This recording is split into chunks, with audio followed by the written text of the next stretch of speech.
गंगोत्री और यमुनोत्री धाम के कपाट आज खोल दिए गए।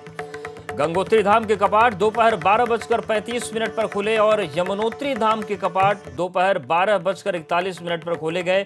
6 महीने के लिए दोनों धाम के कपाट अक्षय तृतीया के पावन पर्व पर खोले गए। गंगा पूजन हुआ, लेकिन श्रद्धालुओं को आने की अनुमति कब मिलेगी वो जानकारी नहीं। लेकिन पहले देखिए, गंगोत्री धाम की तस्वीर आपको हम दिखा रहे हैं, जहां पर सिर्फ 21 लोग ही पहुंचे और ये कपाट खोला गया। वहीं यमुनोत्री धाम के कपाट भी खोल दिए गए हैं।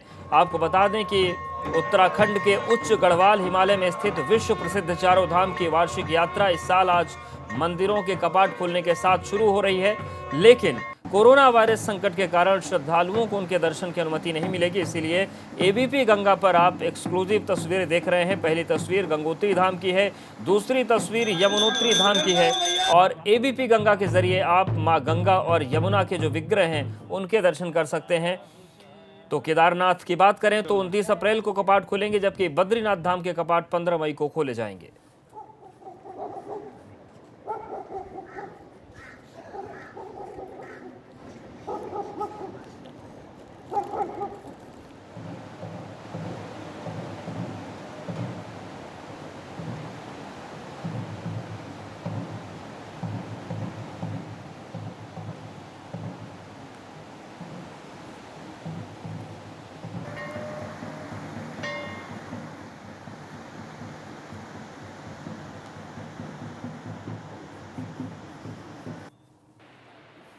मास्क डाल दो, मास्क मस्क।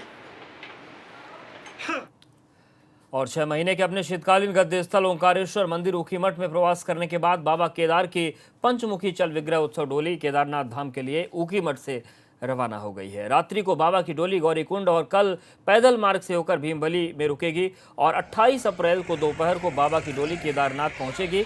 तो एबीपी गंगा पर एक्सक्लूसिव तस्वीर बाबा केदारनाथ की भी आप देख लीजिए। ऊखीमठ से ये उत्सव विग्रह देव डोली जो है वो केदारनाथ की चलती है। तो देखिए, ये ऊखीमठ की तस्वीर और आपको इस तस्वीर में रावल भी दिख रहे हैं जिन्हें होम क्वारंटाइन किया गया है।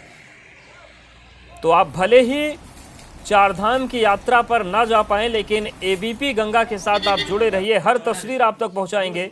और देखिए, ऊखीमठ से जिस वक्त बाबा की डोली चली उस वक्त की तस्वीर हम आपको दिखा रहे हैं और वाहन के जरिए, मोटर के जरिए ये डोली ले जाई जा रही है, जबकि आमतौर पर परंपरा ये है कि पैदल ही ऊखीमठ से लेकर केदारनाथ तक की यात्रा होती है।